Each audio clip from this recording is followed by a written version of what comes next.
I listened to Peter Rollins telling a story yesterday or today on a podcast. He's like, okay, this thief is like robbing a bank and he dies. And he wakes up and he's in the afterlife. And there's a person there, and the thief kind of like doesn't even skip a beat.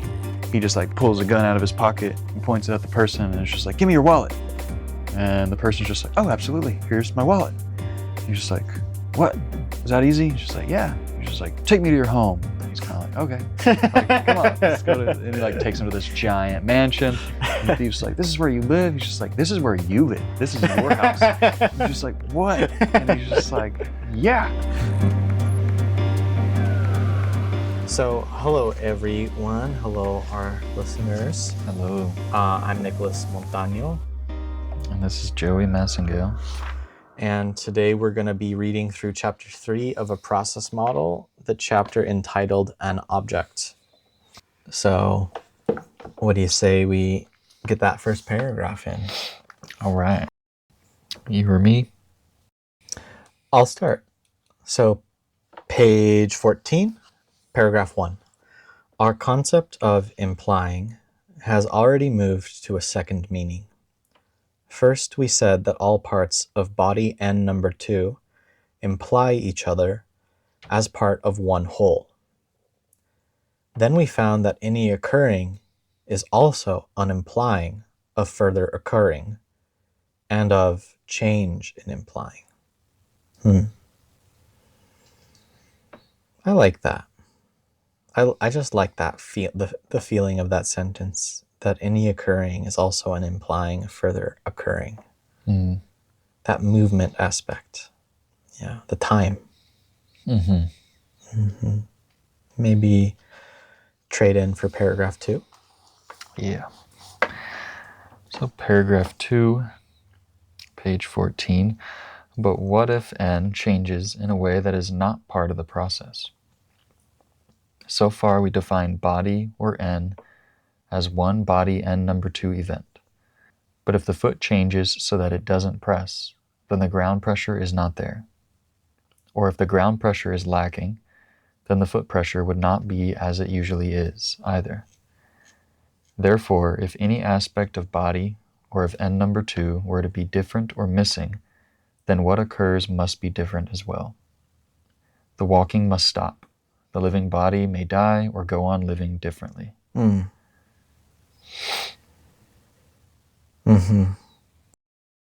If any aspect of body or of N number 2 were to be different or missing, then what occurs must be different as well.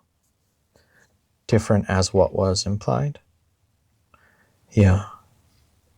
I'll continue with paragraph 3 on page 14. Much of N number 2 is constant, air or water perhaps in some cases. Then these are not separate aspects, unless we separate them. But these and other aspects of N number 2 may sometimes be missing. The body might have changed so that the food is no longer there for it. Or food may be missing. If there is a flood, the ground pressure is not there. The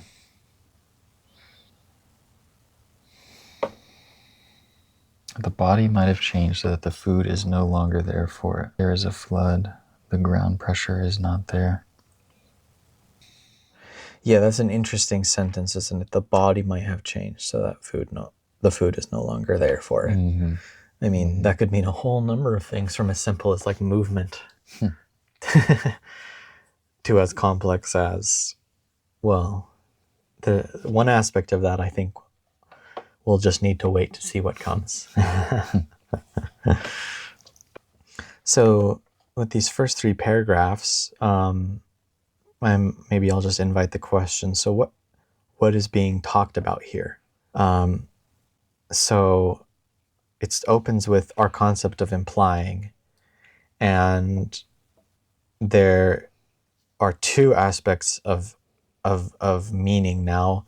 I'm going to very grossly call those 2 aspects. One of implying in terms of what we'd normally call spatial relations, the implying of how environments relate to each other, which is actually kind of not quite spatial, more than spatial and beyond spatial.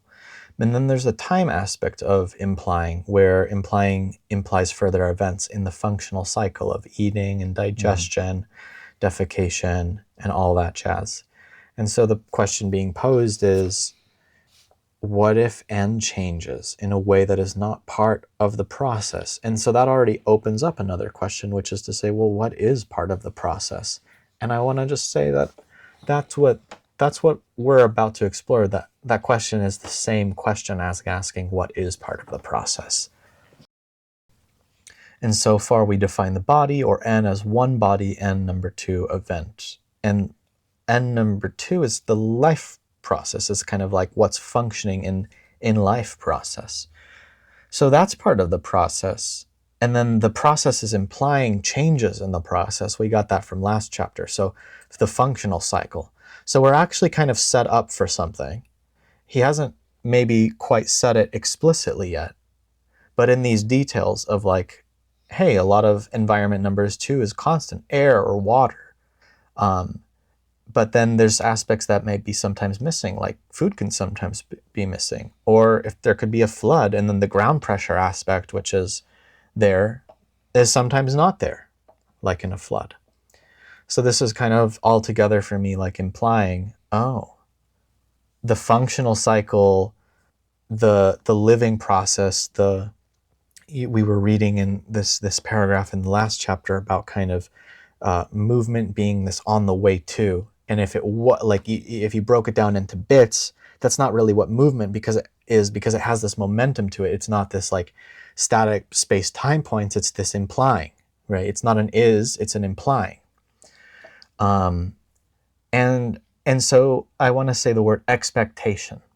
There's a kind of expectation about how process will continue.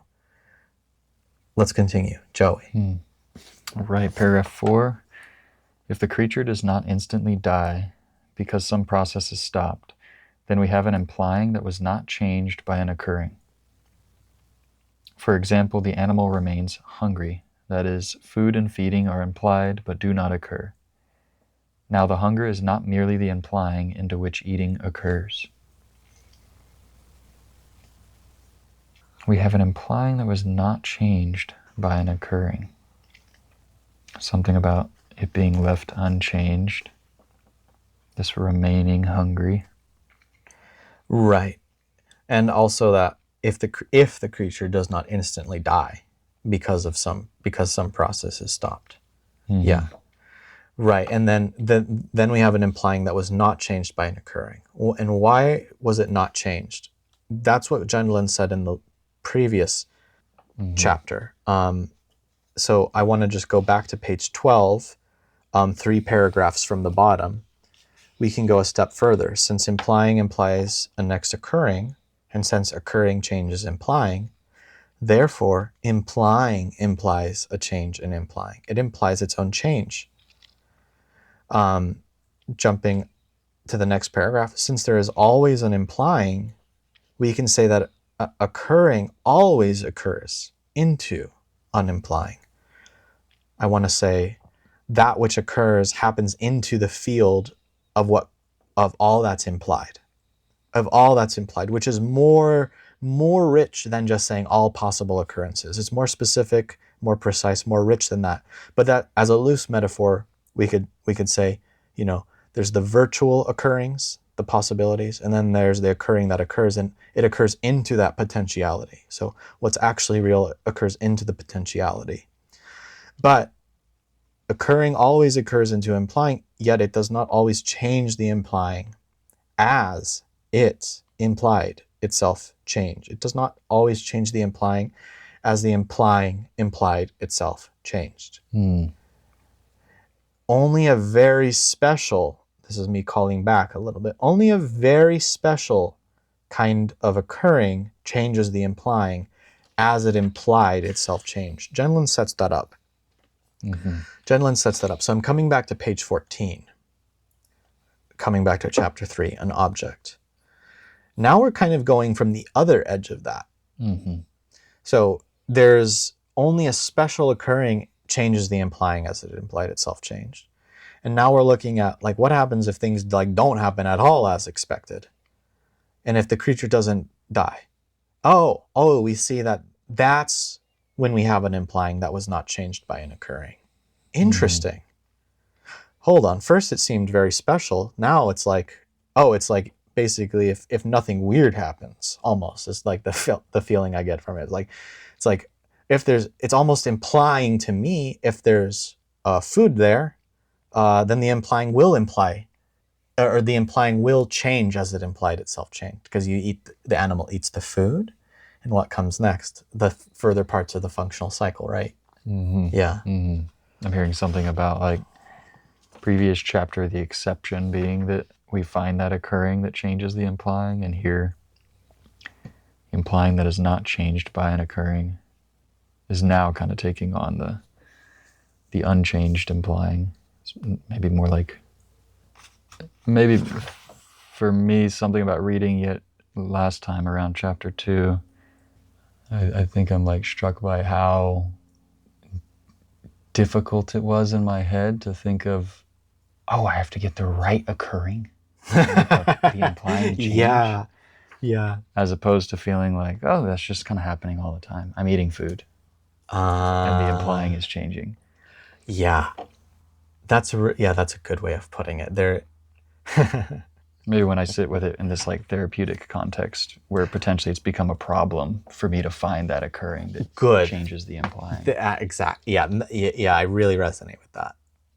You're saying kind of like where it's become a problem for me. I'm trying to find this thing. There's this, and so we already have a good sense of how that looks like in a therapeutic environment, even from this language. What we're going to develop is a richer sense of what it's meant to say, like, when I feel like I'm trying to process something, like there's an implied change, but it's not happening. We're deepening our richness of what that implying is. For example, in focusing, we know the body is the doorway. And so there's a way where, weaving focusing in here, like that when the body is in discomfort, that's a kind of implying of change, interestingly. Like the the like those are all these touchstones when we're doing the focusing process, right? So let's maybe now, we've opened up a bit into this terrain. I'll continue the reading on paragraph, let's see, 1, 2, 3, 4, 5, but I'm going to start actually on the last sentence of paragraph 4. So just to say that again. So now the hunger is not merely the implying into which eating occurs. Honestly, actually, I think I need to reread paragraph 4. If the creature does not instantly die because some process is stopped, then we have an implying that was not changed by an occurring. For example, the animal remains hungry. That is, food and feeding are implied, but do not occur. That's really cool. Take this as a definition of hunger. Hunger is what an animal experiences when food and feeding are implied, but they do not occur. Now, don't go tell your friends that.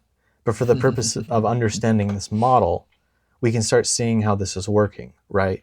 Like, we have these concepts of what hunger is, and Gendlin is kind of stressing a certain aspect of it.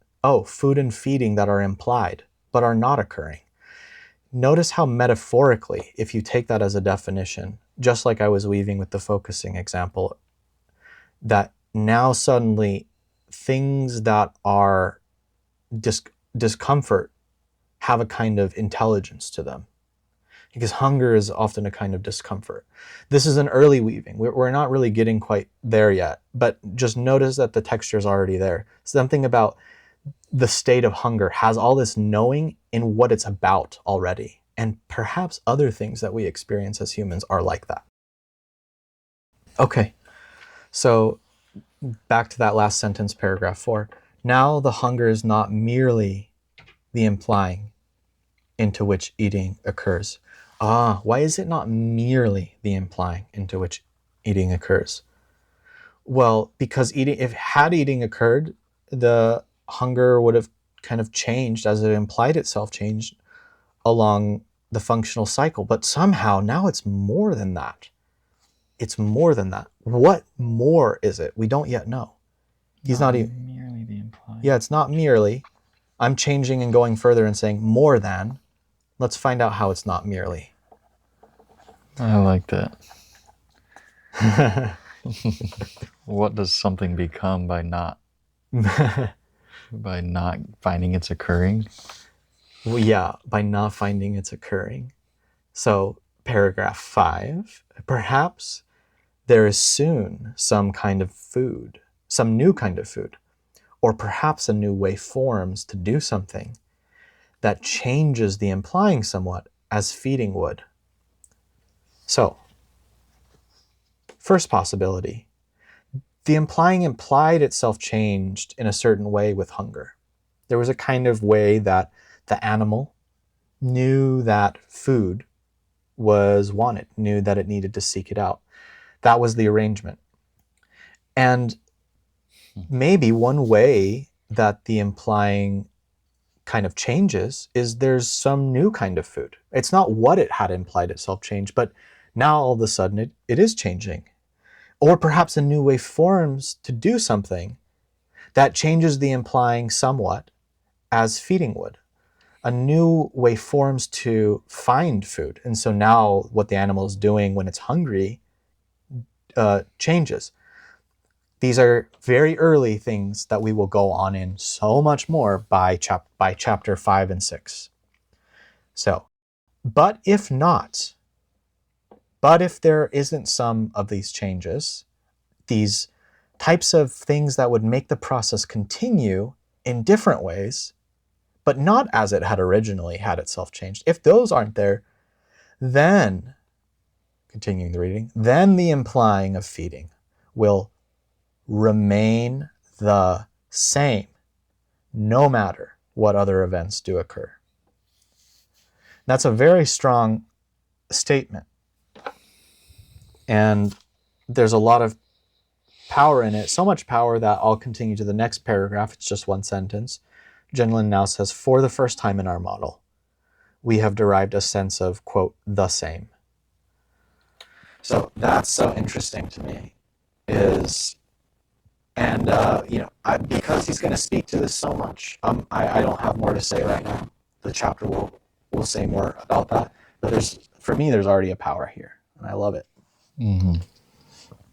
Yeah, for me, just capturing these phrases of something remaining the same if no way or kind of thing comes to change its implying. Next paragraph. Yeah, please. All right. So second to last paragraph from the bottom. Now we are speaking not just of the whole body identical environment, but of a certain aspect of it which separates itself by being absent. Rereading those phrases, but of a certain aspect of it which separates itself by being absent. So the feeding process separates itself as well and remains implied. Everything else involved in feeding is here. The animal, the other animals, the air, ground, light, all together. What is not here is only a small but separated part of the whole and number two. And yeah, that's cool. Everything else involved in feeding is here. The animal, the other animals, the air, ground, light, all together in this example. What is not here is only a small but separated, quote, part of the whole and number two. When I first read this chapter, it was kind of mind-blowing to me, and I just don't want to spoil the unfolding, but yeah, it's so good. Feel good to continue? Mm-hmm. Okay, so the final paragraph on page 14. If such an aspect of n number 2 is missing, we can speak of, quote, a process that is separated and stopped. There we go. There's the title, everyone. A process. Now we just need model and we'll be complete. Now there is a stopped process, separable from the whole process. Yeah, enjoying reading that back through some of the previous paragraphs and phrases. Please. Certain aspect of it which separates itself by being absent. What is not here is only a small but separated part of the whole number two. Yes, and so already in this beautiful texture is this definition is reorganizing reality to be the whole process, where a small aspect of it can sometimes be separated. The difference is that rather than amalgamating the various parts and figuring out what the whole is, Gendlin is starting from the whole and kind of asking how does something become a part from a whole? And in his theory of organism and organismic development and evolution, we're starting off with when things aren't happening the way that they were implied, and they're still not happening in new, fresh ways. They're just kind of not being fulfilled, interestingly. And all of a sudden, from that separation, from the separation of God, so to speak, we have things. We're not quite there, but we're also somehow there at the same time already in what's been said. Yeah. So the next paragraph, is that you, Joey, or me? I forget. Yeah, I think that's you. Me. Yeah, page 15, paragraph 1. All right. The part of n number 2 that separates itself by being absent plays a special role. It stops a process by its absence. Let us give this part of Bn number 2 the ancient name object, even though it often means species members, not just things as in the old model. Beautiful. If we do this, we don't think of the environment as already consisting of objects, and especially not of spectator-defined objects. Rather, something is an object only if it is part of body n number 2, and also sometimes missing. A creature might have just one or two objects. That last line got me for the first couple of times I read this. Like a creature might have just one or two objects. Like what? Yeah, that's fascinating. The thing that's missing for my life process.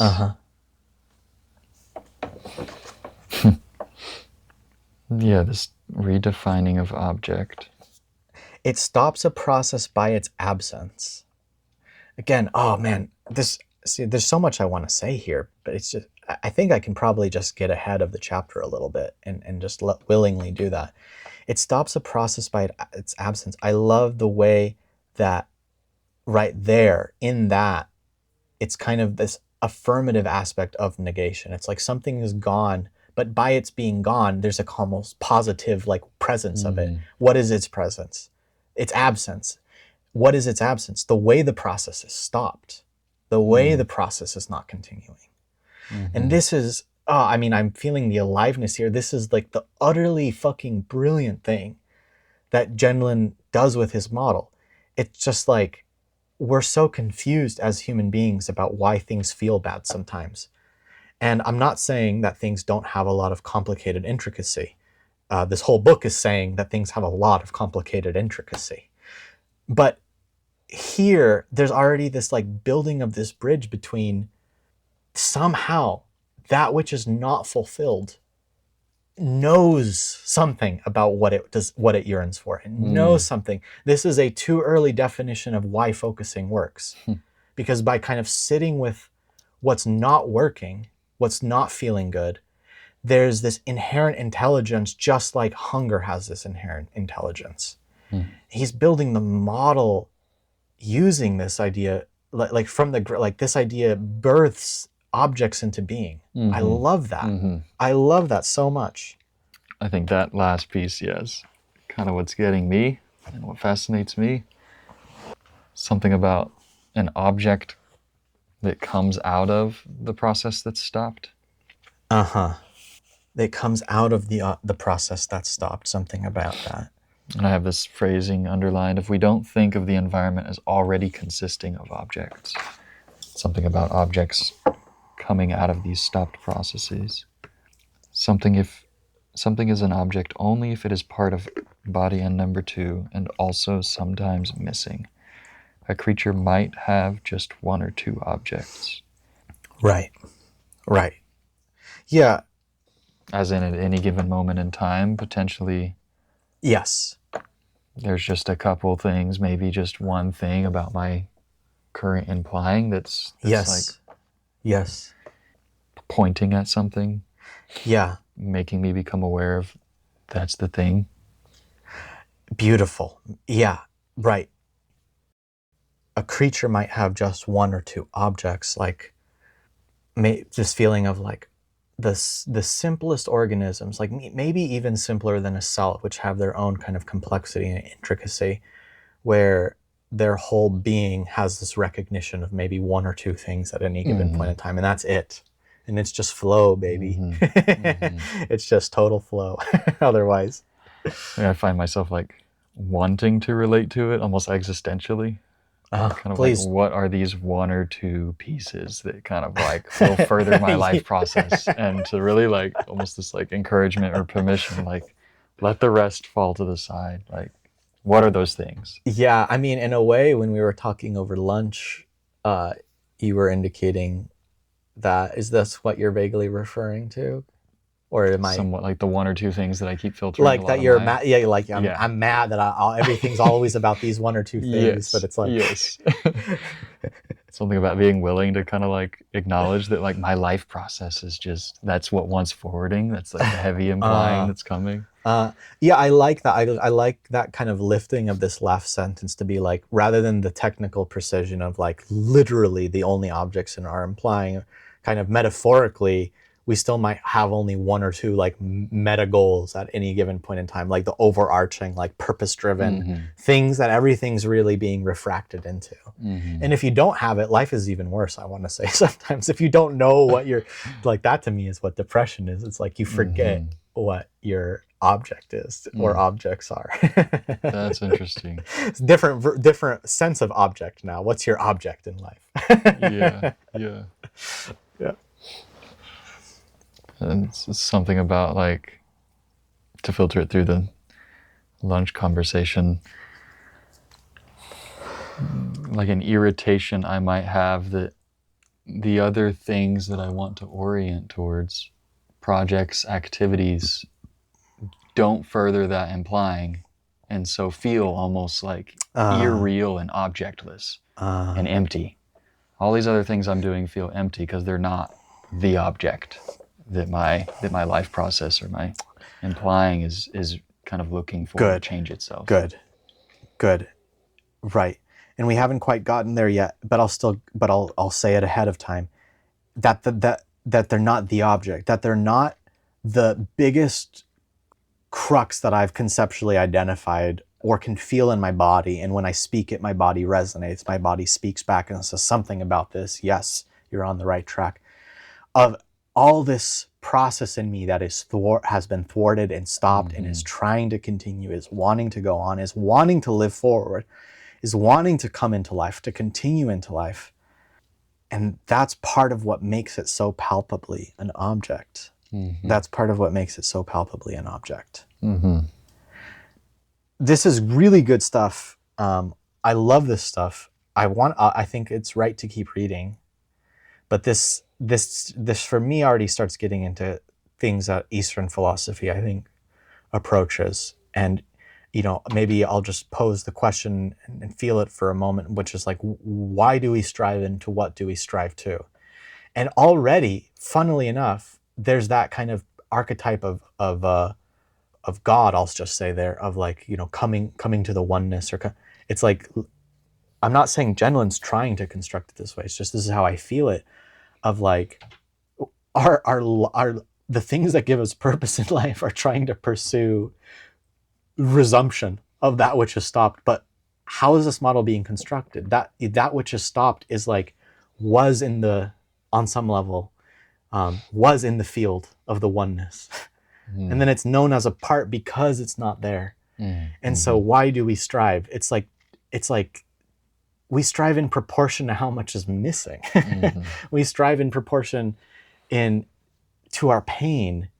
And when we get it back, there's this funny way, and I want you to try this on almost like as an analogy. There's this funny way when we get it back that it just starts blending back into the background as if it wasn't there. Why do we keep striving?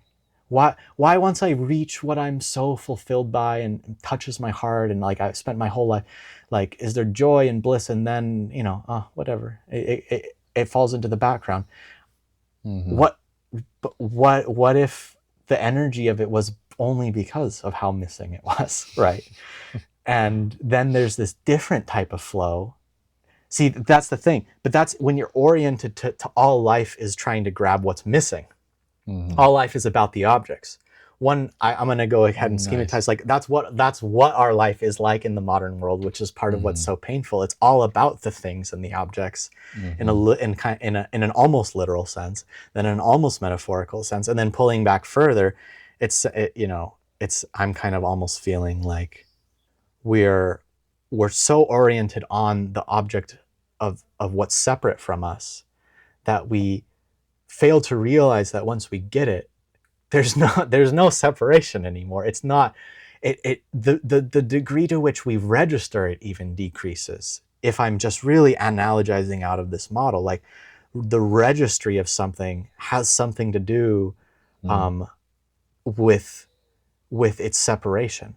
It's not to say that we don't recognize flow. Like, how does implying, it implies the next implying, right? But there's something about like the inherent flow of that. Like, oh, I'm just flowing. Oh, I'm hungry, looking for food, got the food, eat, good, next, just kind of that. And like the, God damn it, I've been so hungry for days, but like that over the course of my life. And it's like, what happens when you get that? Yeah, anyways. Okay. Rather than trying to pretend like I have the answers to that, like that, this is the like what comes up for me about these concepts. It's super rich. Maybe the last invitation I wanted, with my kind of appreciation of the Eastern thinking, is just like learn to love the unseparated whole. Learn to love like the thing that has less distinguishment, that has less like that has no objects, so to speak. Because because everything you're striving for, it's going to come back into that once you have it. Like so don't lose yourself in the object. Learn to like love the whole that you actually already are. Yeah, I'm hearing that, feeling that, resonating with these like words of like craving versus contentment. My ability to like notice when process is moving forward. Even as I say that, there's something about like, oh, it feels easier for me to look around, think around, and feel like so much more explicitly aware of those objects that I want, that I'm craving because of stopped process. As opposed to something about like this word contentment that comes in for me if I'm thinking about like a flow state, or if like even just on a very simple level, like, oh, my needs are met now, and can I rest in that? And what stands out to me in that? If I am content, my needs are met, my process is moving. It makes me curious, just kind of like how do I look around and what do I perceive and what stands out to me as significant whenever there's not a stopped process there to like have an object emerge into my awareness as that's what I want, that's what I need. Interesting. And then what I would maybe say as like the curiosity to expand that is though that we've been exploring a sense in which the objects can be, what's the term, in our awareness, so to speak, but implying has this quality of being bigger than that. And so you're asking, I want to just phrase it that there's two levels of question there, at least I see. One is like, like how do I relate to objects or, the world around me or myself when there's not this obvious object of pursuit. And that's talking about awareness at the level of awareness. But there's this other thing of like, but there are objects in your implying, in your implying, and that's where I would maybe get too early at an idea of the unconscious. Like, so like consciously you're like, oh, how do I attend to things? But it's more like, how is the way you're attending to things already changed by there's this other level of like, by the missing of the object. Like, and it's beautiful. I love, like, this works so well as a theory of organism because it's like, you're thirsty And then there's like you see the dewdrops on the grass, right? And it feels different. It feels different looking at liquid in a certain state than other states. Like there's this really beautiful way where this to me has this powerful way of kind of showing how literal biological states correspond to how even aesthetics or visual like come to us, right? We have this sense already in just this like simplest model of how there's a relationship there of like, oh, that the beautiful oceanic painting might be different in the state of thirst than in not the state of thirst. Something as simple as that. Yeah, I'm watching my attention kind of boom from that. Something about like unconscious, subconscious implyings, which are potentially what allow me to look around a room and see, feel objects all around me. Yes. Given that there are potentially processes that are constantly being managed and stopped and furthered, and that allow me to make sense of this room as full of objects, but which have initially come out of a larger process of relating to environment. Yeah, I feel like you're capturing the sense there, which have already come out of this larger sense of environment. That I love the weaving.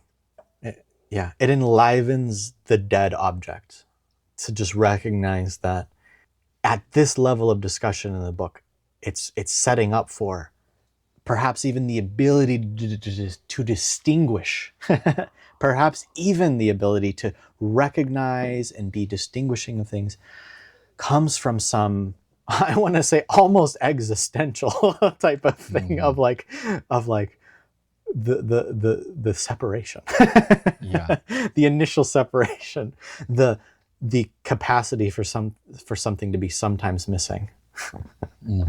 Right? How can I seek my beloved if my beloved is not lost to me at times? Like, yeah. Anyways, okay. Let's fucking read, because this is why our show is 2 to 3 hours long. We're 1 page in and we've already bullshitted this far. I think this one's mine to take, and then so this is paragraph 2 on page 15. Okay. Because there is now a stopped process, this missing part of N number 2 has attained a startling power. When this small aspect of N occurs, all of that process, which was stopped by the absence, will occur. I needed to read that badly. It's, I'm processing some garbage in therapy right now, like the organismic garbage, like stuff that hurts, stuff that like fucking sucks. Really sucks. Like I'm doing, some somatic processes. Joey, you've been there for me for parts of this. Reading this sentence is kind of like, there's something in me that was not really feeling much of that last sentence, that last fragment. All of that process which was stopped by the absence will occur. That's so interesting to me, because there's this feeling of this like onflowing of more garbage as I touch into the garbage, am with the pain, am with and I'm just like, and somehow my life is like sucking in all these like weird ways that I have this capacity to like recognize and notice, but it's like these awful feelings, these awful habits, these awful tendencies like feel like they're bubbling forth, and I just want to read into that. I'm kind of crossing back and forth. I'm going to cross back into the paragraph, read it again. Because there is now a stopped process, this missing part of N number 2 has attained a startling power. The object, the missing part of N number 2 has this startling power. When this small aspect of N occurs, when this little object kind of comes into the field of occurring of body N number 2, all of that process which was stopped by the absence will occur. Damn. Joey, take us into the next, and then maybe you'll have a reflection. This will be paragraph 3 on page 15.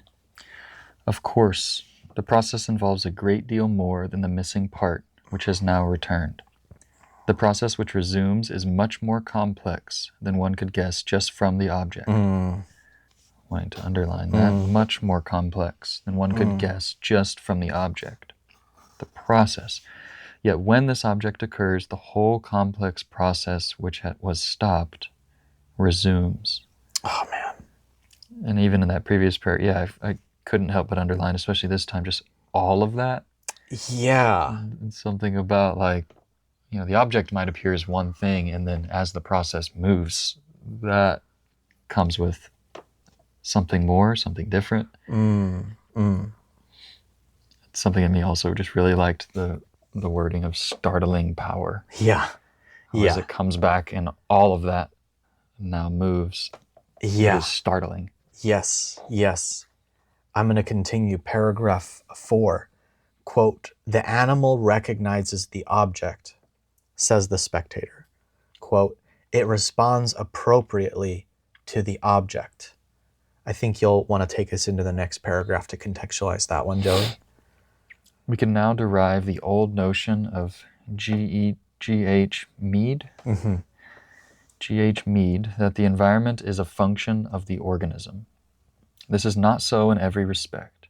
The body and the N have their own reality connections, and this leads to a new sense of our term N number 2, in which we can speak of it separately. The body process may not be able to determine the object's disappearance or reappearance. Parentheses, later we may find processes that can provide themselves with at first missing objects, but that is different, close parentheses. The object is a function of the process insofar as the process separates this object by not occurring without it, and by resuming if the object recurs. That was a doozy of a paragraph. Oh yeah. Oh, I'm loving it, buddy. What? Oh yeah. Okay, well let's support that. But first I'll just reflect that last sentence. Oh my God, the wording of that is poetry to me. The object is a function of the process insofar, and here, oh my God, insofar as the process separates this object by not occurring without it, and by resuming if the object recurs. The process separates this object by not occurring without it. I love the like, I'm not saying that Gendlin was like cognitively thinking about this, but that outflowing has this beautiful, like, just this the placing of agency of that, the verbing of the subject in that sentence is like the process separates this object. I love that because it's in a way reminding the aliveness back to the missing, reminding the aliveness back to what is missing. The process separates this object by not occurring without it. Like, I'm not occurring without you, to keeping on with the subjectifying. Like, I'm not occurring without you, my missing object. Like, there's this actual changed aliveness already held within the process that separates out the object by not occurring without it. I'm separating you out. I'm not occurring without you, buddy. I need you. Yeah. So Joey, I feel like you might have something on the tip of your tongue, whether it's a confusion or... I'm sensing like an excitement in the way you're talking about that, and I'm like wondering what it plugs into. The word that comes to me is like allowing, like the object is allowed to emerge because process stops without it. Something in that kind of like, I need you. But the process separates this object by not occurring without it, by resuming if the object recurs.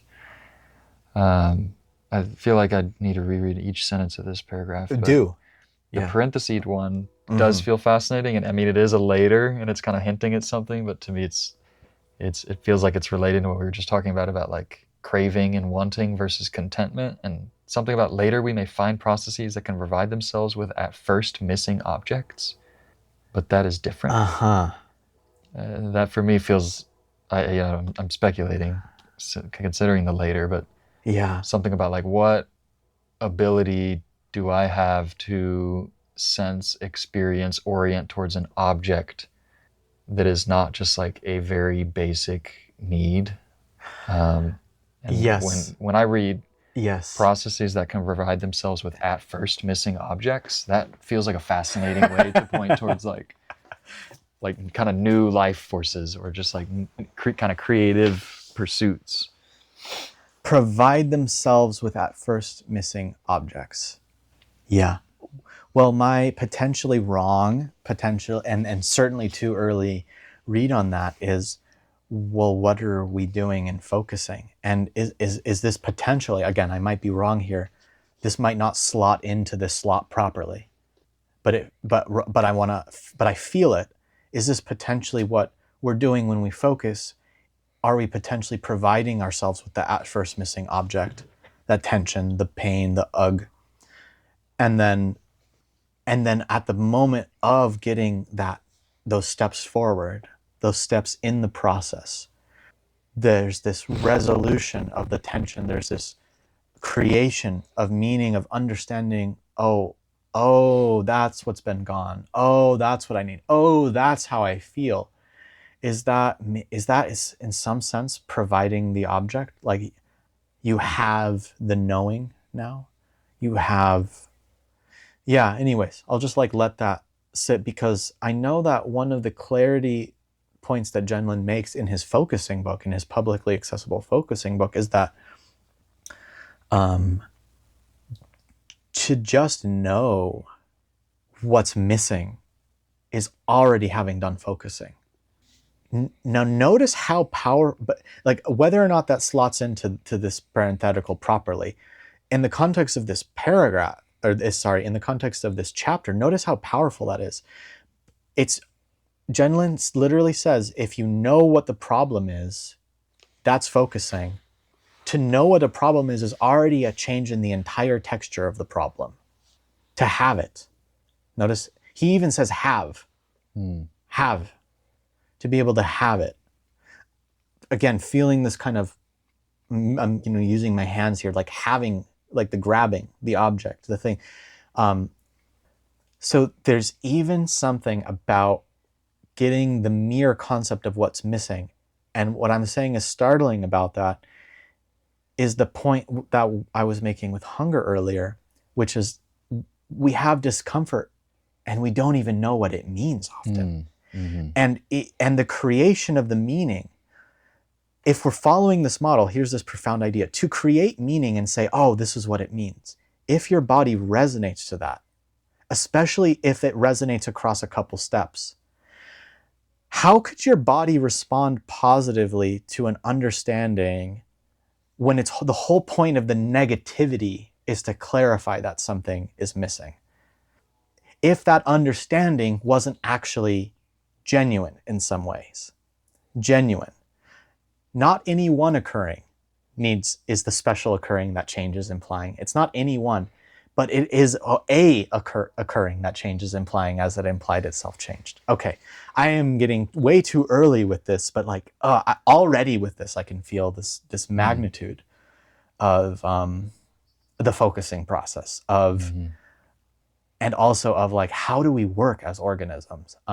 And I feel the need to simmer down in this moment and create some space, and give you some space to enter into this paragraph too more. Thanks for the aside though.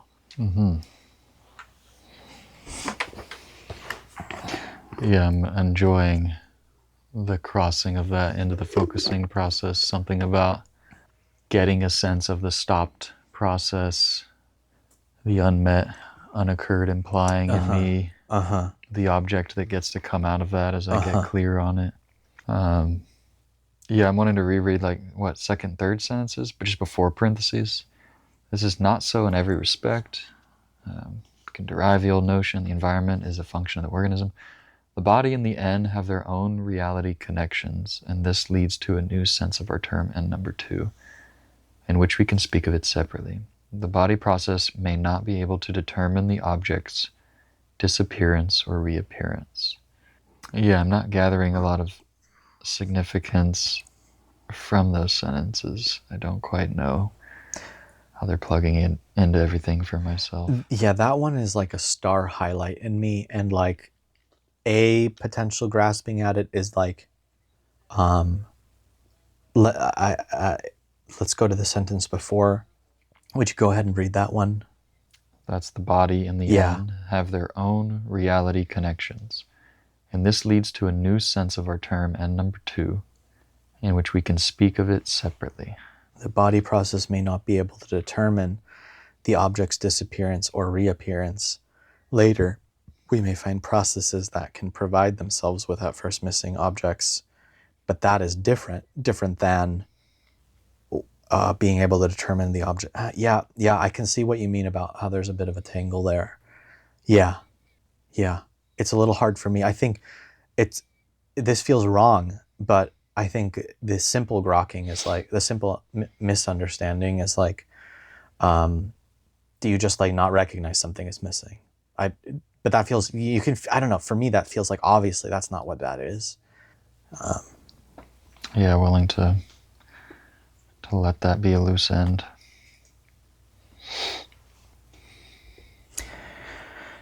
So for now, that paragraph feels okay for you? Mm-hmm. Yeah, take us into the next. Okay. This would be on page 15, paragraph 1, 2, 3, 4, 5, 6. All right. In a resumption, the body does not encounter the object as if for the first time. It looks that way, as if living things just happen to have objects, or as if the animal just met the object.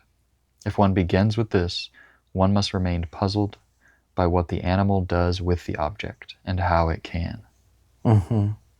What do you make of that, Joey?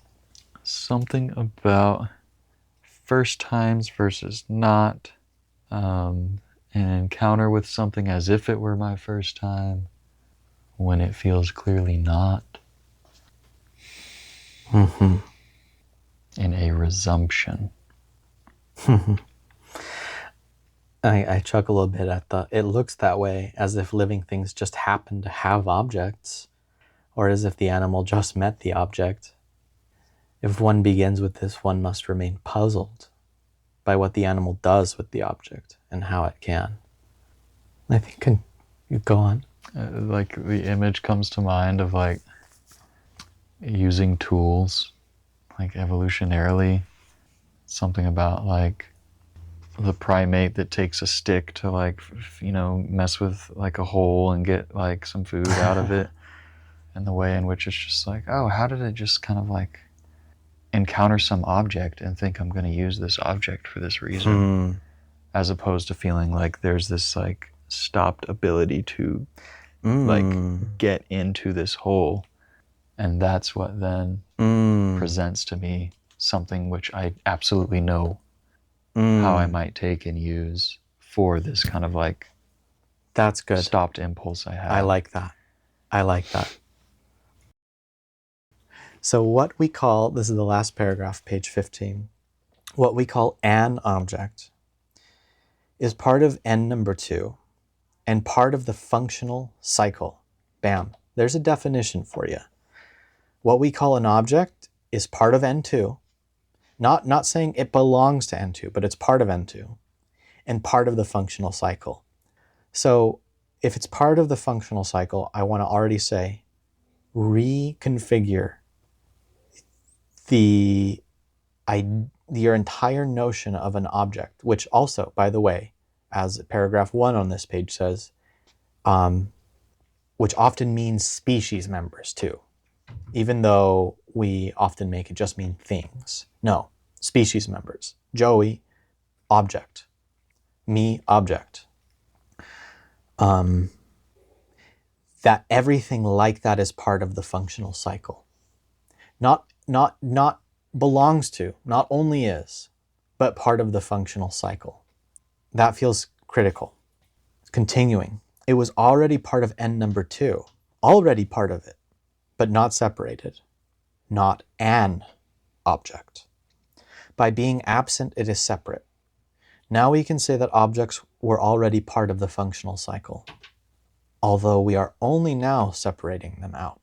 So objects were already part of the functional cycle. And then, so food for the creature for whom it is not an object is still part of the functional cycle, although we are only now separating them out.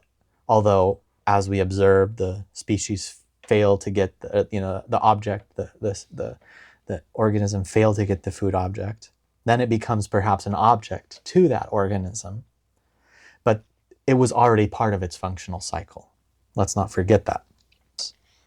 The stoppage has enabled us to think further about implying, to make more terms from it. the stoppage has. Because there is implying, and implying implies an occurring that will change it in a certain way, which we will become able to define, therefore there can be a stoppage, i.e., an occurring that does not change the implying in that certain way. So because there is implying, and because implying implies an occurring that will change it in a certain way, therefore there can be stoppage. Therefore there can be an occurring that does not change the implying in that certain way. Then the implying remains the same for a while, and we can feel and think about it. We can feel and think about that which remains the same for a while, can be static, so to speak, while we feel and think about it. At such a juncture, something new might occur and have this certain, to be defined, relation to it, the relation that changes it in a certain way.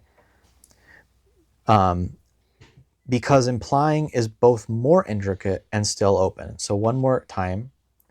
At such a juncture, something new might occur and have this certain relation to it, because implying is both more intricate and still open, even when there is stoppage, and the implying did not change as it was implied. Implying remains open. It remains open such that at a new juncture, something could occur and have this certain relationship to it that changes it. So it still remains open even in stoppage. Since, continuing to the next page on this paragraph, page 16, since the next occurring does not immediately change it in a way that it implies itself changed, we encounter the implying ... as such, as that carried by other occurrings. We encounter the implying as, going back on that previous page, that sentence I love, as this process that separates this object by not occurring without it, as this ... this space, this missingness, as such. But so long as it remains the same and such that we can feel and think about it, it also continues to have the same object in the environment. So long as it remains the same, we can speak of an object, but we cannot speak of n number 2 as if it consisted of, quote, objects, since most of it is never missing and never separated and implied as an object, never separated as an object, never implied as an object. Most of it is constant and not divided into objects. Appreciating the last 2-3 sentences there. Those feel more digestible. I think I really liked something about this wording of enabled us to think further about, to make more terms from. The implying remains the same for a while, and we can think and feel about it. Yeah. Something about these like ways in which stopped processes evoke the ability to think, make terms, feel. A lot of that comes out of something feeling stopped. There's a lot in this paragraph that like resonates, hits for me. Yeah. And then it almost seems like it's revolving around this sentence of, at such a juncture, something new might occur and have this certain, to be defined, relation to it. Because implying is both more intricate and still open. That, to me, is like the mystery sentence. Yes. The rest is kind of like, sweet, sweet, yes, yes. And then it kind of all revolves around that, as if to say, like, wait, what? And I like how Gendlin builds up the palpability of that term, which we spoiled in the previous thing. But like I'm constantly like in pain as I read these things, and I'm like trying to creatively feel other ways of talking about it as a practice. Like it just feels like I don't feel like a burden to need to do it, but it feels fun to honor the text trying where it's kind of anticipating and it's like I'm dealing with the missing object myself, whereas like I have the object of the term and I'm just like, oh my God, can I I can feel how it does to those sentences what it means. And I'm not using it. And so there's that stoppage. Yeah. Yeah. Just the brilliancy of the way the text is consistently, so I've read it multiple times, but like I could not recite to you like the order of like these paragraphs by memory. Like that's insane to me.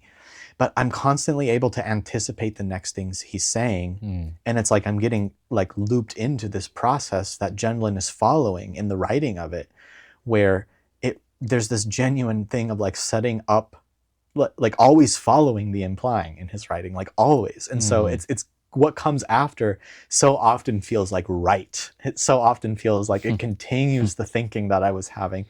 And he does these things where it's like, and we're not speaking of it yet, and we're not speaking of it yet, and to be defined, and once we find it, and that whole thing is like creating itself in its absence.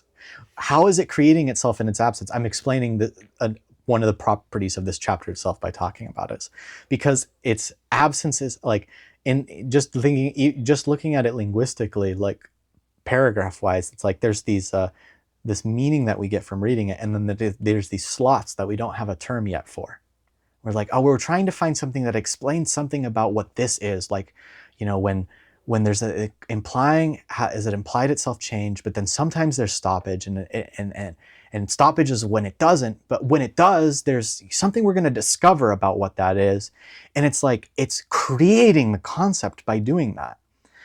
The absence of it is the same as the creation of it. I'm just trying to say, like the etching around something, the expertly etching around something is already a kind of definition, genuinely. And so yeah. The etching around something is already a kind of definition. Yeah. This book is brilliant. We need to read something else soon that makes me feel this way, because right now, to me, this feels like the only book in the world. all my objects find their resumption in this book. I'm ready for next? Yes. Okay. When people say that objects are a function of the organism, they sometimes say that the organism picks out or selects what is an object for it. This assumes all of the spectator's objects. One assumes that the animal interacts with some of what is defined by the spectator. Instead, let us think of the life process as including what is n number 2 with it. Some part of that can differentiate itself by being sometimes missing. Then the implying of it stays the same as long as it is missing. I'm not quite landing with the relevance of that paragraph, but maybe going on, or if you have anything. Yeah. Let me do my kind of exegesis. So when people say that objects are a function of the organism, I'll just note that this is in territory of, I believe, a lot of anthropology, studies of animals, sociology to a degree. Like there's like a lot of, and G.H. Mead is a figure kind of in those fields. I haven't read Mead, and I haven't read Mead's other figures that are alongside Mead. So I think maybe, Joey, if you're on that track, because you read a lot of philosophy, but maybe you haven't gotten to him. We're both in this category of people for whom a function of the organism, in quotes, does not mean much to us, I want to say. And that I believe Gendlin is speaking to a lot more there in reference to kind of figures like Mead and studies in this area. Okay, so I'll just note my kind of ignorance there. So when people say that objects are a function of the organism, they sometimes say that the organism picks out or selects what is an object for it. Again, that conversation is lost on us. This assumes all of the spectator's objects. That is less lost on me. Okay, there's a sense of the constancy. We're about to get to the constancy. Like what is in contrast to the spectators of objects? The constant background for which things are whole, they're not separable quite, the N2 sense. One assumes that the animal interacts with some of what is defined by the spectator. One assumes that, as in, oh, this thing, that thing, that thing. But Gendlin, again, like, I'll put it in simple terms, simple. Like, think about this phenomenologically. It's like, he's more asking what's the organism's experience of this, because this tells us a lot more about reality than our impositions of like, oh, look how the organism interacts with its objects. No, let's understand how we work. Let's understand how beings work. Let's do a first-person understanding. So it's easy to assume that the animal interacts with all our third-person, so to speak, definitions of objects, our spectator ideas. Instead, let us think of the life process as including what is N number 2 with it. Let us think of the life process as including what is N number 2 with it. So what is N number 2? Well, N number 2 is already happening perfectly fine objectless. N number 2 doesn't need any objects. N number 2 is life process, which I think for us, and I want to naively say, like, hint Buddhism, hint, contemplative Christianity, hint religious practices. Like, for us, this is such a weird concept of what is life process without kind of just all this type of things we associate with object thinking, with things thinking. We're pretty far away from that, yet we want to try to think with it. So continuing, finishing, some part of life process, some part of that can differentiate itself by being sometimes missing. Some part of the N number 2 can differentiate itself by being sometimes missing. And so when we're talking about objects for an organism, this is the sense that Gendlin is much more interested in, rather than objects from a spectator's point of view. It's like, what has distinguished itself as separate from the organism? From the organism's point of view, from its N2 point of view. Then the implying of it stays the same and can form an object as long as it's missing. All right, so I don't necessarily assume that clarifies anything for you, but that's me living it a little bit. I do find that, like, and next to that paragraph, I have organism versus life process. And even when I read like a function of picks out, selects, versus some part of that life process, and number 2 can differentiate itself by being sometimes missing. There's something about like an active versus like a passive Yes. thing that stands out to me. Yes. As if like an organism's looking around at objects and picking them, as opposed to like process is interrupted and all of a sudden there's this object that has differentiated itself. Yes, good. Right, and I think when you say it in that sense, Joey, this earlier sentence feels great. So it's paragraph 2 from the bottom on page 15. In a resumption, the body does not encounter the object as if for the first time. It looks that way, as if living things just happen to have objects, or as if the animal just met an object. If one begins with this, one must remain puzzled by what an animal does with the object and how it can. That's great. Yeah? I don't know why. You don't know why, but that's great. It looks that way. I'm just thinking of the way in which, like, if it's never become an object for me because the process has never been interrupted, then I potentially, like, in a resumption, the body does not encounter the object as if for the first time. There's like a fascination with the, like, coming out of stoppage, that if there wasn't ever a stoppage, I wouldn't think twice about it. I guess, like, I'm just kind of having these like images of like if I have been dying of thirst and I come upon water, it's like a huge ordeal for me. The image that I have right now is like some fucking Roman bacchanalia where like I have like a circular table around me with all the food I ever want, and it's constantly being replenished, and I'm just like in my bed, and like that would start sucking so bad, but but only because like the joy of it is like in the stoppage. But I'm just kind of thinking, what's like a human way of trying to like funnily like grasp this idea? And I'm like, yeah, what if all the food I ever want? What if all the things, like all the earthly desires are like literally right in front of my hands? I don't even have to like look for them. They're like right there. What does that do to like I don't know. I listened to Peter Rollins telling a story yesterday or today on a podcast where he's like, okay, this thief is like robbing a bank and he dies. And he wakes up and he's in the afterlife. And there's a person there, and the thief kind of like doesn't even skip a beat. He just like pulls a gun out of his pocket and points it at the person, and it's just like, give me your wallet. And the person's just like, oh, absolutely, here's my wallet. And he's just like, what? Is that easy? He's just like, yeah. He's just like, take me to your home. And he's kind of like, okay. Like, come on, let's go to, and he like takes him to this giant mansion. And the thief's like, this is where you live? He's just like, this is where you live. This is your house. And he's just like, what? And he's just like, yeah. And he's just like, and in that drawer over there, $2 million.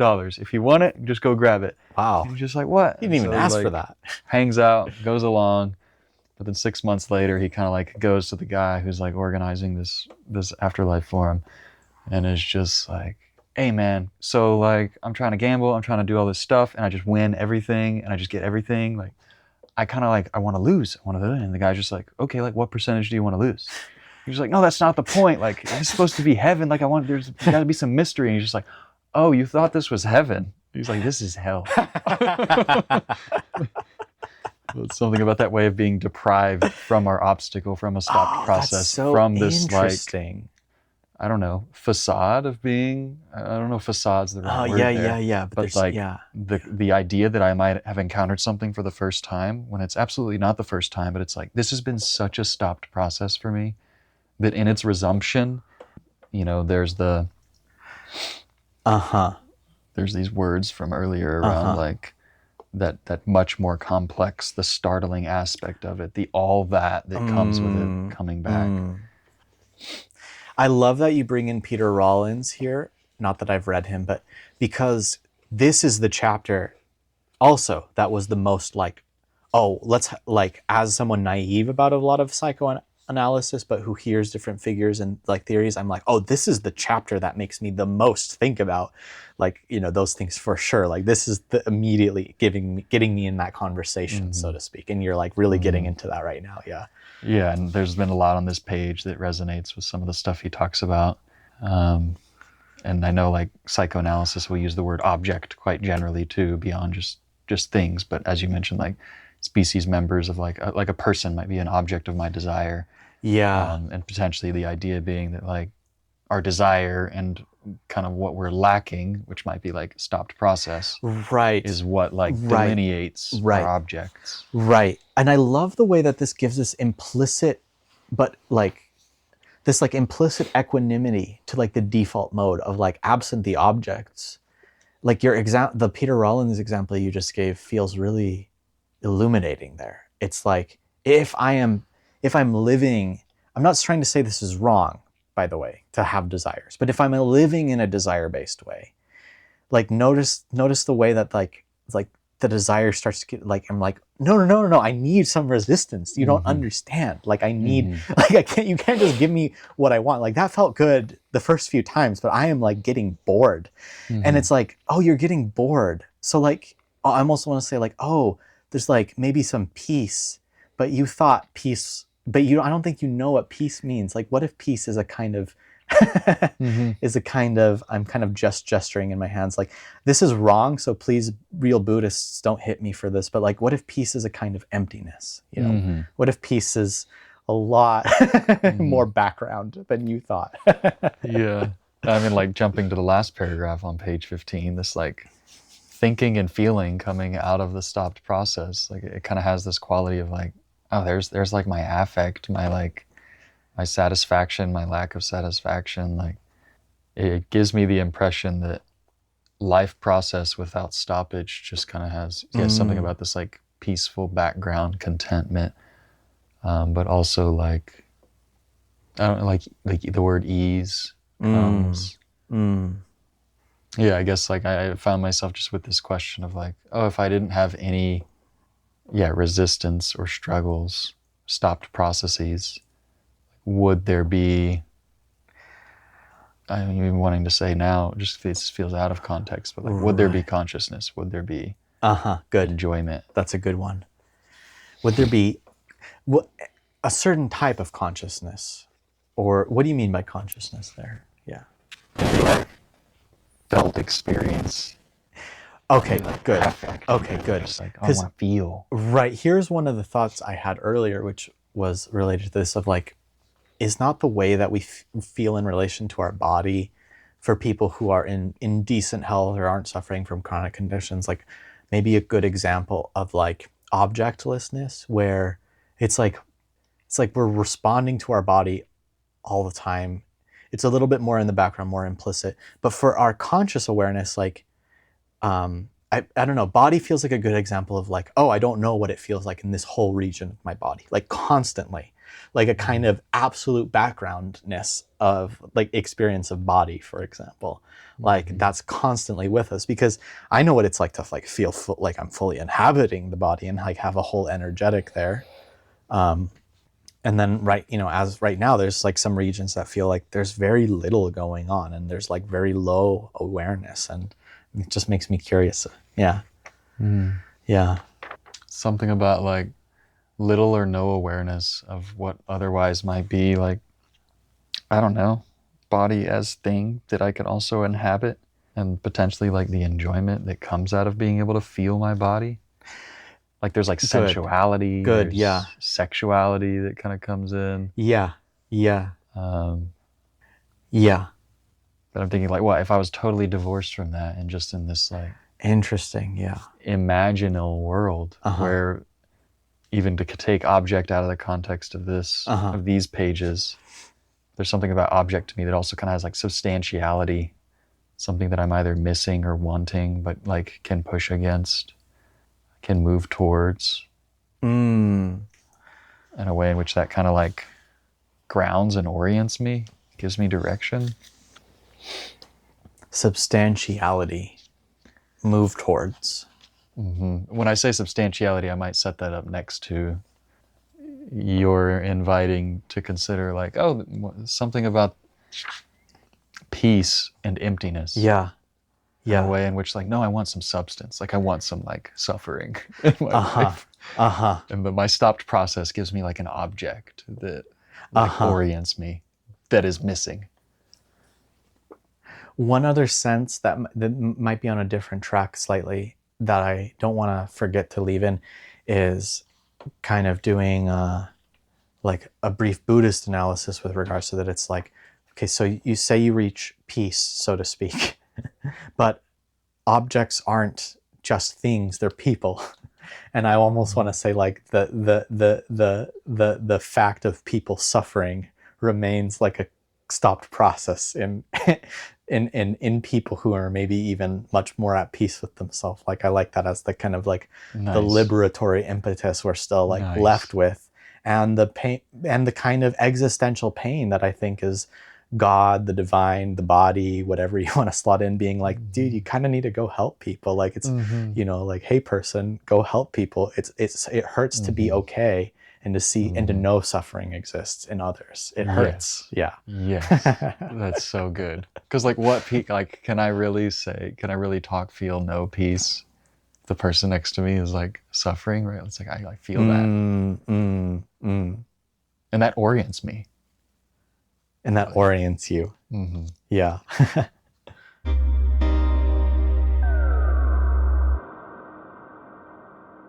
All right. Just took a short break there. I liked the notes we left off on it. And I think Joey and we were just briefly remarking that like, yeah, this chapter and object, it feels like there's like more permission for bringing in the psychoanalytic stuff. It's just like very fun to read this. I think we're on page 16 of chapter 3, and we will be picking up on paragraph 3. You want to take that for us, Joey? In our third meaning of the concept of implying, the implying continues the same as long as a process is stopped. This leads us to the question, how can there be a process that is not ongoing? The next chapter will pursue this question, or pursue the question.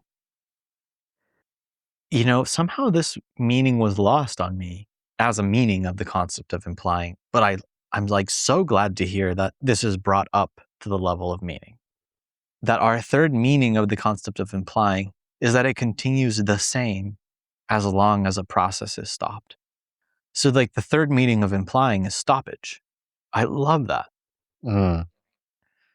This leads us to the question, how can there be a process that is not ongoing?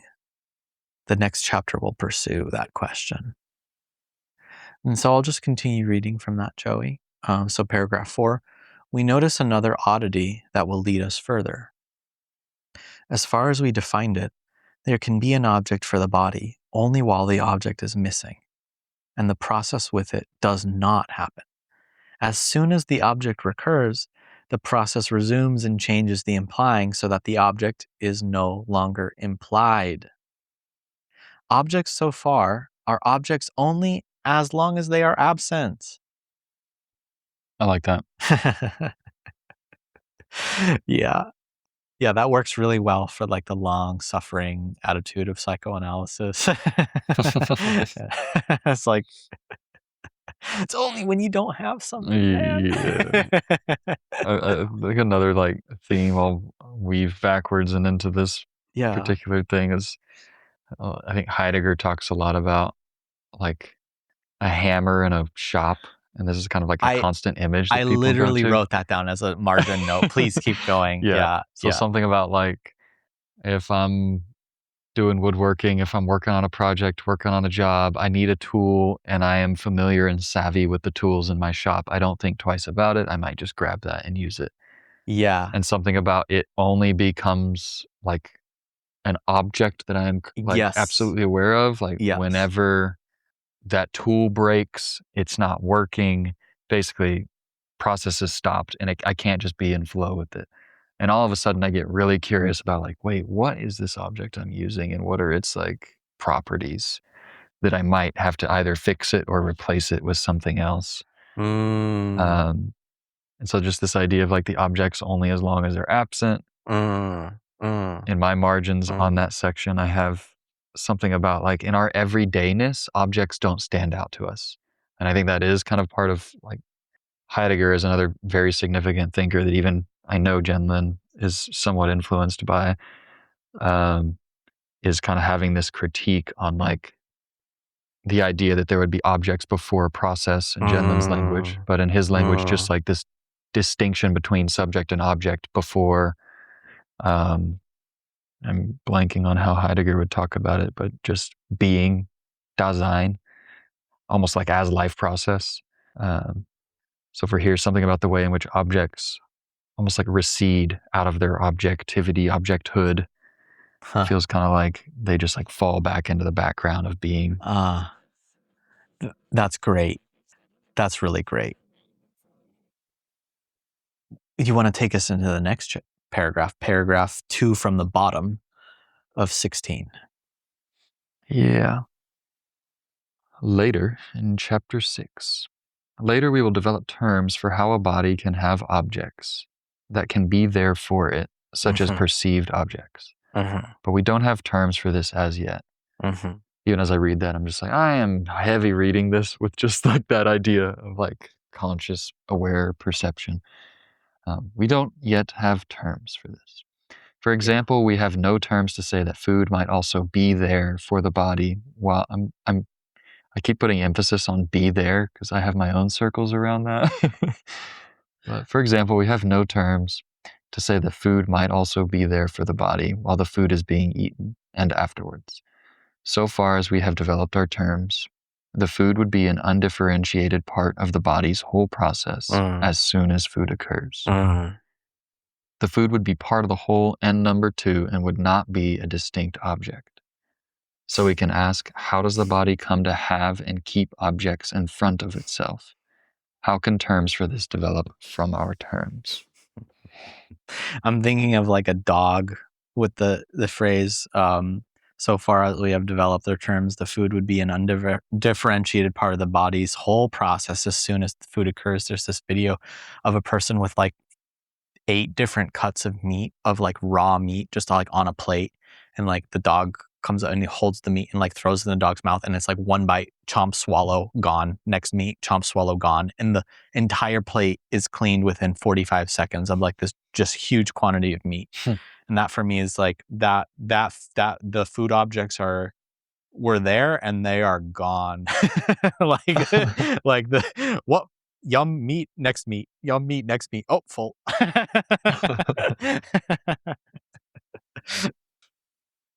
Yeah, I do find interest in that question. How does the body come to have and keep objects in front of itself? Yeah, yeah. And what was that it about the be there for you? I'm wondering if that comes from my like Heidegger influence.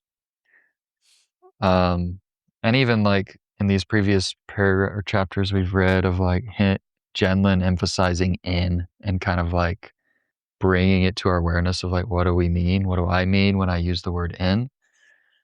Um, Something about like an object as like I register an object as like being distinct from me, distant from me, out in front of me.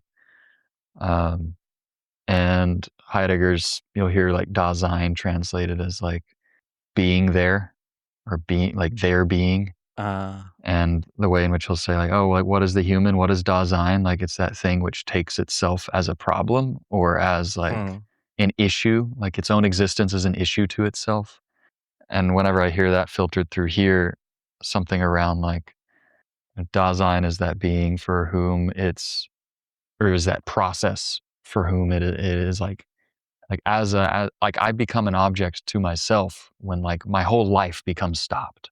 And there being Beautiful. like a unique way that the Yes. human being's entire life process can be stopped that other creatures potentially don't Oh, experience. interesting. Um, and a lot of that just kind of concentrates on this idea of like, how can something be there for me? How can I be here for myself? How can I take Huh. myself as an object to contemplate, um, to reflect upon? When I see the words like "be there for it," "be there," Yeah. those just jump out at me as these kind of Interesting. existential Interesting. terms. Yes, I really like that crossing. And it helps me kind of get like a footholds into this model that is kind of using a lot of examples that are animal behavior driven, bringing it up to the level of like human existentiality. I love that. And to kind of go back into this paragraph, yeah, just to highlight the stakes that are being asked again, it's like, how can we have an object that is perceived and keep it in front of itself without losing it, without it be resuming right back into the process? Um, Mm-hmm. because again, so far as we've developed our terms, the food would be an undifferentiated part of the body's whole process as soon as it occurs. The food would be part of the whole n number 2. It would not be a distinct object. Yeah, so we want to hold the question. With the terms as we have them so far, the invitation is to feel the model becoming more than what it is. Because though we can as humans imagine what Gendlin's talking about easily as object perception, we can't yet actually imagine from the point of view of the model with the definitions that we're working with how that is going to come about. How does an object that literally, as it's defined, becomes absent, um, is only an object when it's missing? How can that become something that doesn't function that way anymore? Mm-hmm. From the model's own point of view, so to speak. How do we get there? That's the Mm-hmm. open question. We're going to hold that. Yeah. This is he talks about this. This is in this book that we've talked about, of like the difference between the animal that uses the tool versus keeps and harbors the tool. Go Is he kind of on. hinting at that? Go on. That just flashed in my head, and like that's something he talks about, right? In chapter 7, he's going to talk about how it sounds like some anthropological accounts of things are showing that people, where the anthropologists are kind of talking about like some humans bring in that they used to like leave their tools, it seems. They would nomadically migrate to a place, make tools, use them to hunt animals or do daily life types of tasks, and then they would remain at the site. They would remain at the site. And then there's a change where the tools start being brought along with them. Mm-hmm. That is in this book. Mm-hmm. Yeah, that's standing out to me as crossing with this distinction is like no longer stopped process. Why would I care about keeping that tool versus That's having and so keeping it? having and keeping it. See, you're hitting at something really important, and that's why Gendlin does it this way. It's not just it's an intellectual exercise, but it's not merely that. How can we think about how it's even possible that we have the abilities that we have, including evidence like that, where it's just showing people seem to like not have a specific form of object permanence for them, where it really genuinely seems that the type of thinking that animals have has this threshold point where before it, tool use is local. Tool use is related to the stoppage, to like getting objects. And outside of that field, there's no sense of a tool having an independent life, potentially speaking. There's no sense of like, oh, this is a bow and arrow to use for hunting animals, like in general. That in general is a shift in what it means to be an organism. The ability to have such a thing as the concept in general. So that's why we need to start with such basics. Yeah. Yeah. So I'll continue. By allowing our terms to work logically in this way. And so this is what we were just kind of getting at before, like letting the question stand. How does the body come to have and keep objects in front of itself? So by allowing our terms to work logically in this way, we arrive at puzzling results that generate further questions. I love that. Puzzlingness is itself a kind of beautiful stoppage. So sometimes we dip into their more than logical implications. Shout out to the paper crossing and dipping. But we must also take them logically, quite exactly. Oh, I love the both and there. So we're going to sometimes dip into their more than logical implications through the felt sense, but we must also take them logically, quite exactly. So notice the importance of that. What does quite exactly in this case mean? Logically in this case mean? Even as we can dip into the more than logical implications. It means an object is missing, or sorry, it means an object is formed in the literal missingness of something. That is the logical thing. We're not going to discard that. We are literally going to keep that. That's part of the interesting type of Gendlindian thinking that happens here, is like we can feel like that's puzzling, and yet we want to keep with that and not jump beyond that. We're going to hold that and somehow figure out how can we get beyond that. And it's an instance of itself in that way. By holding on to that kind of conceptual stoppage, the fact that we don't yet know how it will be, that is missing. That's what's missing. That's an object that we're already having and keeping with us. Anyways, so continuing. It is clear that we have as yet nothing like objects of perception. We have as yet no terms for perceptions, images, or memories. This is really good because we're constantly relying on these in our examples, and that's not bad. That's not wrong. But from the model's point of view, from the literal model that we have here, we don't have terms for perception. We don't yet have terms for images. We don't yet have terms for memories. When we're talking about the objects in a room, that's perceived, right? So our model can't speak about objects in the room yet. It's not there. It's important to remember this. So continuing, we have devised concepts for something earlier, There we go. More primitive. There we go. Namely, how something separate like a process and an object might come to be in the first place. This is the stakes. This is the stakes of this model. How something separate might come to be in the first place in organismic evolution. Before the object was missing, it was not an it for the body at all. Now that on some level just makes sense.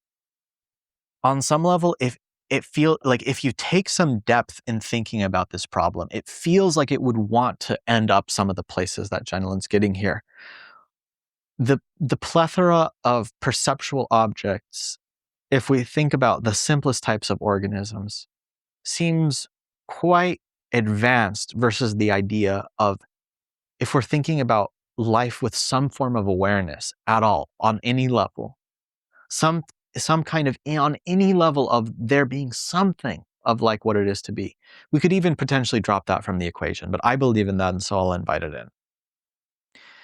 It seems to be the case that if we're starting with simple organisms, that the next jump from the like unimaginable, like I can't imagine the something to be for that, like there could be no such thing even. Okay, let's go as far as to say the inanimate, the something that has no life, something that does not perceive, something that does not feel. The next possible step to that would be something for which there's like a vague tone and generally speaking, no perception, generally speaking, not even an object.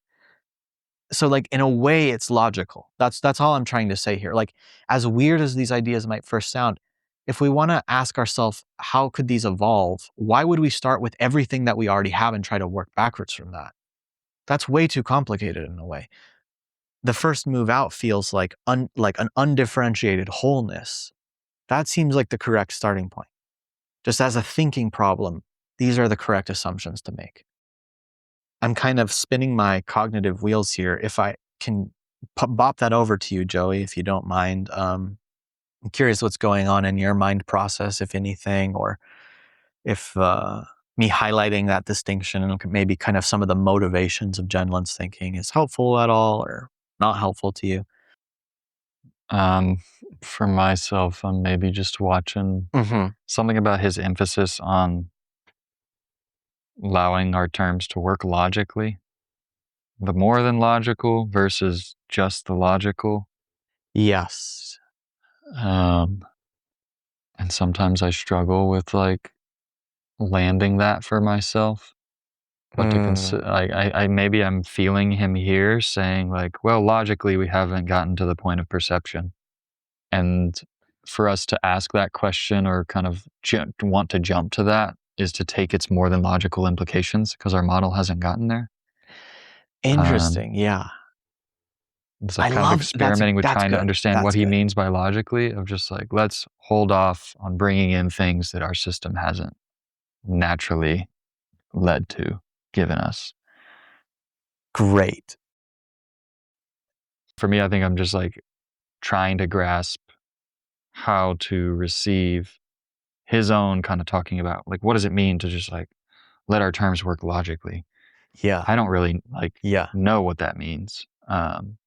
Whenever you give the examples of like the inanimate object or the barely vague tone of animation, what I would almost like want to say is like life, when process comes in, almost to like use that as the model for where we are currently at with our language. Something about like, how do I understand? I struggle, and this is like a kind of chronic issue for me of reading philosophy, like when they distinguish between, well, this is logical and this is ontological and well, this is psychological, and I'm just kind of like, I don't fucking know, dude. We're talking about these different registers. So it kind of frustrates me, and like I'm basically experimenting with kind of how to understand him, being like, there's the logical and there's these more than logical things. So that's what my mind was doing. Is doing. Great. Yeah. Let's just charge forward. What do you think? And then we're gonna get a change in pace from kind of at the subheading that's coming up soon too. So do you want to take us from the next page? Is it 17? Okay. Page 17. When the object returns, the stopped process resumes and moves on. Then the object is no longer implied. Our third kind of imply can be used in both directions, although not in the same sense. We can say that the partially stopped body process implies the missing N aspect. We can also say that this N aspect implies and resumes the stopped body process. For example, the food implies feeding to the body. To be an object is to resume a process with the body. Nice, so I'm reading N aspect as object, Good. bringing in implying outside of just body and environment, outside of just the kind of time, functional cycles. Yeah. But now also something about these stopped processes and objects. Yes. Outside of them. Yes. N aspect is great there because it's like, yeah, it's crossing back in the like object comes from environment. It's like this beautiful joy here of the backwards and forwards, the bidirectionality of this third kind of implying, and there's also this bidirectionality of like, okay, there's the object, and that's the separated conception, and then there's an aspect, and that's the kind of whole conception where it's like we're still differentiating, but like from the background of the whole, whereas object is like foreground, like far away, removed from the whole, so to speak, mentally, but actually it's an N aspect. Beautifully, It's interesting how he just sneaks that in there. Yeah. Almost kind of like sneakily integrating this like primacy of process. Yes. Gendlin is very smart. Assuming we're holding an aspect in his model and not as object environment. And so the third paragraph, maybe. Yeah. Later, for AE, when we have the terms, we will be able to use them to think about an original implying that is resumed in a process that need not have had a stoppage. Yeah, that's where we get silly with it. That's some interesting stuff. We will be able to use them to think about an original applying that is resumed in a process that need not have had a stoppage. I just have question marks next to that. Good. Good. Yeah. Now close us out from this subsection. Okay. The object implies the resumed process to the body because the body implies that process. Such an N aspect has a role, a function, we could almost say a meaning to that body. Like a symbol, it means implies. Like a symbol, it means implies feeding. Like a symbol, it means feeding. Like a symbol, it implies feeding. Kind of confused how to read that. The body recognizes the object. We could almost say, almost. But this use of words comes much too early. Right. Below I will discuss this too early use of term. Right. Because too early, and I want to say because we don't have in the model terms for perceptions, images, memories. This is earlier. This is primitive. Recognize is too early right now for anything that we would meaningfully recognize as recognize. That tracks. Something about meaning and symbol. So this is where having not read much of the other people, I will still claim the total superiority of Gendlin.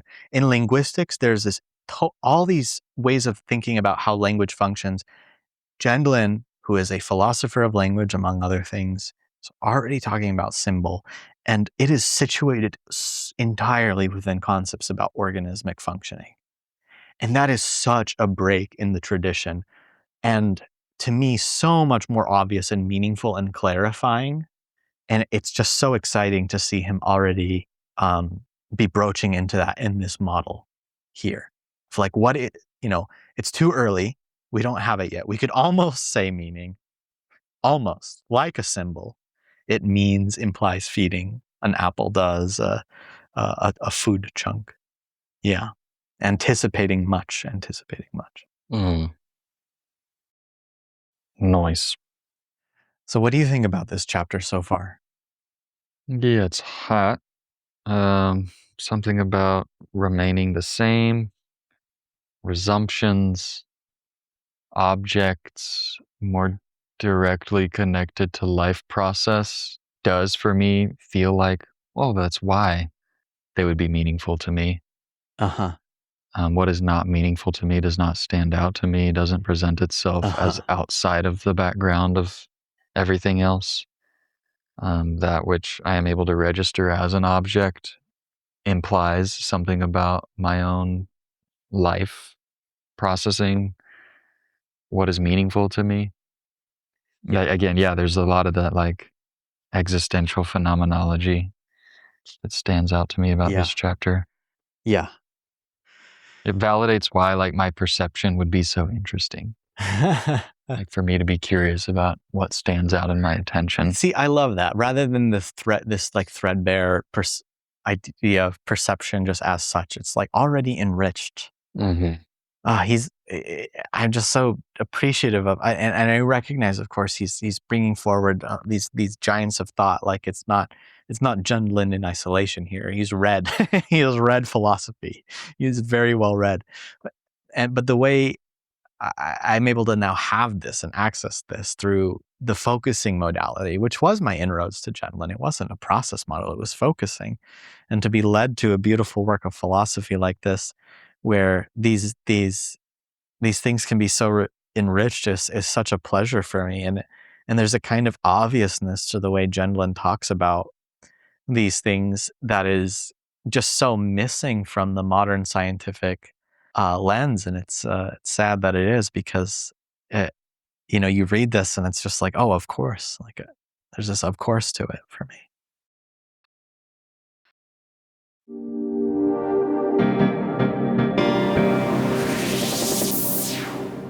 Hey everyone. So that's going to conclude part 1 of 2 for our dive into chapter 3. You can join us again in 2 weeks for part 2, where we cover the subsection entitled Some Motivations and Powers of the Model So Far. That episode's going to be a real fun one. We recorded it at the same time as the part 1 here, and our energy had been dipping so much that it just starts getting real fast and loose. We're really happy that you tuned in to check us out. And if you know people who'd get a kick out of this that you haven't mentioned it to yet, please feel free to let them know.